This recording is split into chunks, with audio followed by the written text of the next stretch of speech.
Good evening. Good evening, good morning, good lunchtime, depending on where you're watching it. We are back. Myself, Paul Kelly, Elliot Stott. We are here. Not so much in shock mode, but I suppose surprised, obviously, what we've seen. Not necessarily the result, but the way it happened. We are obviously reacting again to the last main event and the day of reckoning taking place in Riyadh, Saudi Arabia. Anthony Joshua has just, Otto Wallin has retired essentially on his stool at the end of the fifth against Anthony Joshua. So fantastic performance from Joshua. I've got Paul Kelly with me, who is obviously SBR's Joshua super fan. He's been, I'm sure, aroused by that result. Elliot Stott, who's going to provide hopefully some balance, but equally we're going to discuss it as a three and talk about what's next and the performance. Paul, firstly, congratulations. I'm going to come to you first. If you just give me your immediate reaction to what you've witnessed there, please. Yeah, thanks, mate. You can't wipe the smile off my face. I'm absolutely buzzing, as you can probably tell, to be honest. But yeah, mate, honestly, just all joking aside, that was the best we've seen Joshua in years. Just his approach to it in fight week, even now looking back on it in hindsight, the way he was going about things in fight week, he clearly just wanted to get in the ring and just put on a performance, which he did. He was almost punch perfect. Do you know what I mean? Like you could tell from the very first bell, within the opening minute of the fight, you just knew like he was already more aggressive, but wasn't gung ho. It was calculated aggression, which is, I think, the best way to describe it. And obviously, just the fight was only going one way. So yeah, correctly called off at the end of the fifth round because I think it was only just if you had have continued, yeah, it might have gone a few more rounds, but the writing was on the wall for Otto Wallin, in my opinion. So yeah, mate, I'm absolutely delighted, buzzing, and yeah, best we've seen Joshua in years. Elliot Stott, I'll come to you. Do you agree with Paul there? Is that the best that you sorry think that we've seen Anthony Joshua in years? Obviously, he's had those tough fights against Usyk.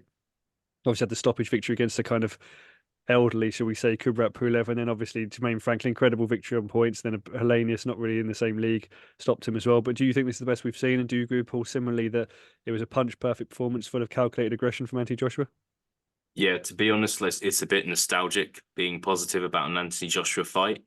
If you consider the last couple of years, he's had the loss to Usyk, and if we're being honest, there wasn't a lot of positivity around the wins against Franklin and Hellenius. I know that Paul will agree with that because he was there. Um, but yeah, look, I can't criticize Joshua tonight. I think he was up against a good fighter in Otto Wallin. I thought he won every minute of every round. Um, would have loved to have seen a highlight reel knockout, but Otto Wellin's corner made sure that didn't happen. And look, fair play to him. I just think there's still lots to talk about. Who's his trainer going to be long term? Who's he going to fight next? Because we don't think it's going to be Deontay Wilder. But happy for him. Happy for British boxing as well. If you consider, kind of, we weren't sure what was left of Joshua's career, and it looks like he's got plenty left, and that's the first time in 7 years that Joshua's stopped someone in the first half of the fight, which is really good to see because we've just not seen Joshua do that for a long time. So yeah, really positive. You've not lost me there, lads, but you have lost the camera. That was how surprised I was with the result there. But no, look, obviously Elliot Stott is a professional, and we segue into a talk about the trainer, more professional than me in the camera there. But we did a lovely little segue into this talk about trainer. Obviously, Anthony Joshua is linked up with Ben Davison for this fight. Again, we don't know necessarily how many fights it's going to happen, but there was talk in the build-up. We did the big fight breakdown around what the advantages of that could be, talking about maybe him training in the UK, having more sort of home comforts, essentially psychologically, whether there be a positive impact there. And Elliot Stott, I want to come back to you really and say, in the build-up, AJ was getting a bit of criticism about this kind of new demeanor and obviously seeming a bit testy, etc., etc. But he was saying essentially he was fight ready and just focusing on that.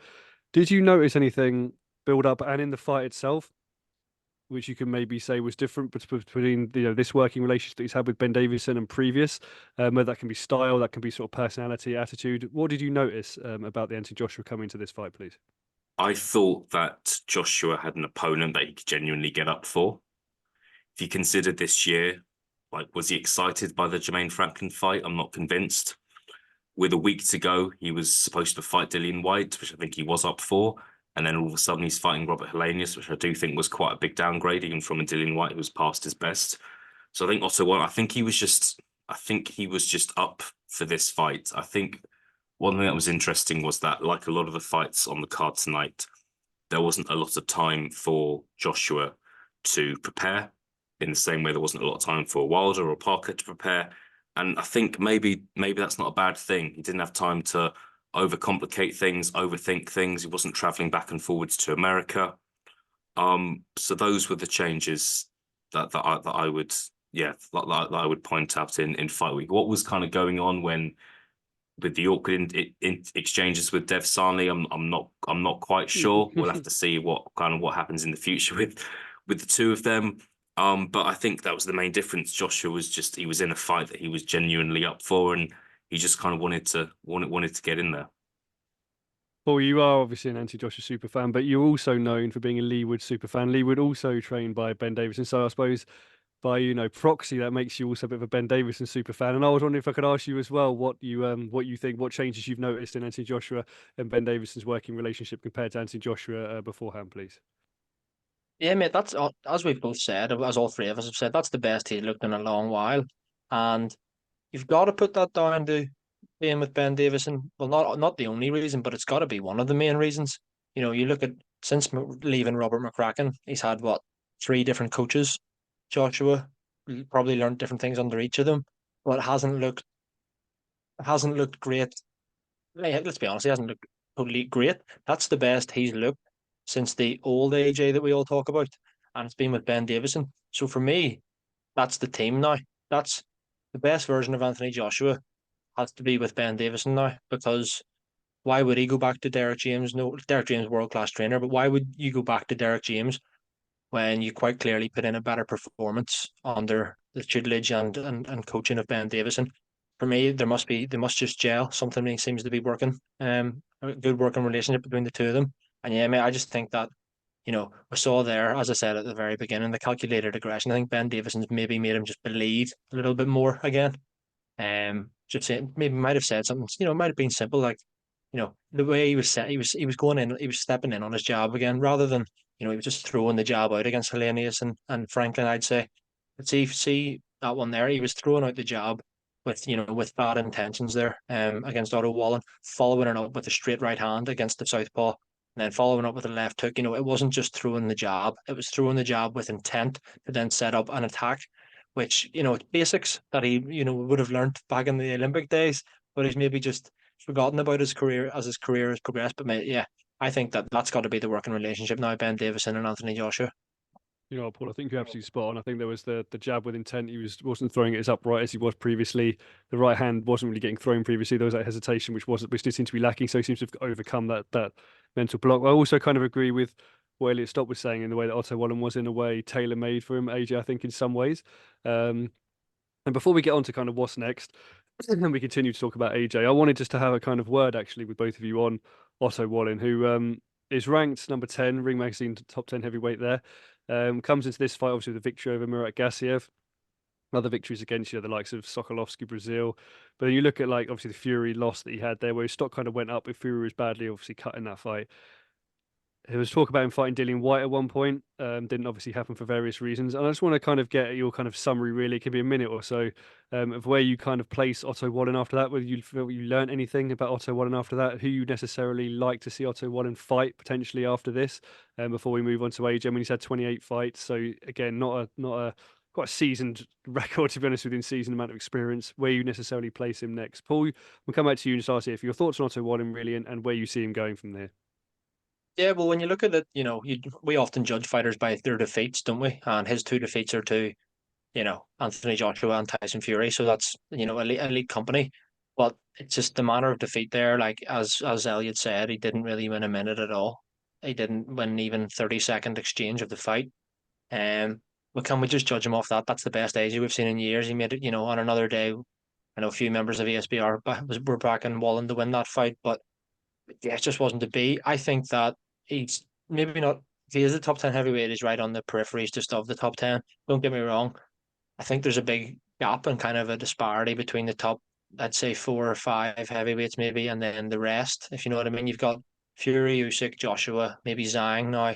Would have had Wilder, but after that performance, maybe you throw Parker up there. And then I think there's quite a, even to me, if you have Joshua as the third best and Parker as like the fifth best, Joshua already beaten Parker, and I'd still say there's quite a bit disparity there. So I think that Otto Wallin, yeah, he's still hang about at heavyweight. Still had some big nights ahead. I think, off the top of my head, who could he fight? Like if Dylan White ever did fight again, I would still like to see that fight personally. I wouldn't be against that. Otto Wallin, who could he fight next? Could he fight if Deontay Wilder wants to fight somebody again? Would he fight Otto Wallin? Just to kind of because it is another name, so to speak. Or the elective, you've obviously got your Parkers, your Zhang, but I'm not too sure what he does next. I don't see him retiring or anything like that. But yeah, just in kind of in short, he's probably just outside the top 10 or top 15 for me. Elliot, do you agree with that? Firstly, with obviously the ranking being outside the top 10. Secondly, I suppose with yeah, I'd like to get your summary of kind of where you see Otto Wallin sitting. But he's fought obviously Fury's fought AJ the top two in Britain and come up short on those times. Do you see him kind of as a world level fighter at the moment? Do you see him having some bigger fights in the sort of at the world level in the heavyweight division, or do you see him actually being a bit beneath that? And do you see him actually ever being able to sort of punch into that top kind of 10 that Paul says that he's currently out of at the moment? I would struggle to put him in the top 10 if I'm honest. I think the biggest issue with I've got two issues with Otto Wallin's CV. I think that a lot has been spoken about the fact that he cut Tyson Fury, but he still lost the fight quite clearly. And I'm not. I don't think he's lived off that. I just think people kind of on Twitter have, and that's not really his fault.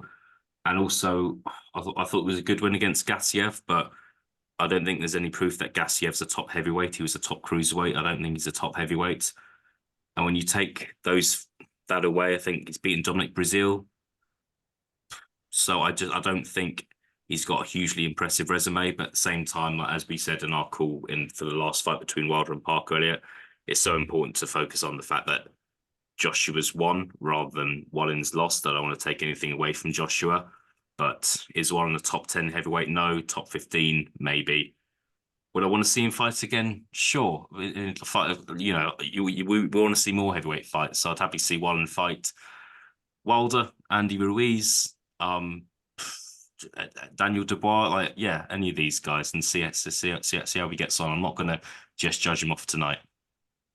You know what you two have both mentioned, alluded to, obviously to Joseph Parker in the last fight and the Parker fight against Joshua, which in many ways makes my job easier to segue between you two, and obviously shows the professionalism between you two as venerated commentators on the boxing. Here's a segue into it, and I'm going to ask you actually about Joshua, what he's going to do next. Tonight, obviously, there was talk about maybe he'll fight the winner, obviously, of Wilder Parker. Everyone expecting it to be Wilder. So everyone expecting that Deontay Wilder fight to happen, and not going to happen. I suppose the question is, would you rather see him fight Parker? Do you think there's potential for him to basically fight Hrgovic for Usyk's IBF belt if he vacates that? And Paul, I'm actually going to come to you first because I'm going to ask you, along with which route do you think he'd take? I'm going to ask you as the AJ superfan, of which route you'd rather he'd take. Would you rather he had a shot, 3-time, or would you rather he fought Joseph Parker again, or even a Parker and then try to sort of make the Fury fight if Fury Usyk happens? Well, I think it'll now that everyone has now that Wilder's been beaten, like that just throws that out of the question. Do I want to see him fight Parker again? Not really, but I could see why there would be a narrative there because it was so long ago. Everyone's like, "Oh, this is a new version of Parker," but I'm not so sure. But yeah, for me, it probably will be the IBF route. But again, it remains to be seen what happens with Fury and Usyk on February 17th. But yeah, I think that version of Joshua dismantles Filip Hrgovic as well. If I'm perfectly honest, if they did end up fighting for a vacant title, and I'd back Joshua to beat either Parker or Hrgovic or anyone, before potentially fighting the likes of Fury or Usyk for a third time. But I highly doubt that would happen. So yeah, I see him winning his next fight against Hrgovic or Parker, whoever it may be. Elliot, stop. Anthony Joshua's next 6 months to a year. How do you see him? Who do you see him fighting? How do you see it playing out, please? Yeah, definitely see him fighting Hrgovic next. That fight makes sense just because you'd think there would be the IBF title on the line. I think that fight will happen in March or April. And I do think he would win that fight. Maybe there's the possibility he could fight the winner of Joshua Usyk, but I think it's important not to get carried away because of previous experience in this sport. But yeah, I'd be confident that he would beat Filip Hrgovic convincingly, and then we'll see. It would make him a 3-time heavyweight champion of the world, which is a very amazing feat. And yeah, I think it's nice to be excited about Anthony Joshua's career again. Lads, that's all we've got time for, sadly, but thank you very much for joining me. Guys who are watching, let me know in the comments what you think. What you think to Anthony Joshua's performance, whether he is back, who you'd like to see him fight, and how you think he'd get on, whether it be 3-time or whether he'll fight Joseph Parker again, and whether he'll prevail in that fight as well. As always, Elliot Stott and Paul Kelly, thank you very much for joining me. And as always, to you watching, thank you very much for joining us.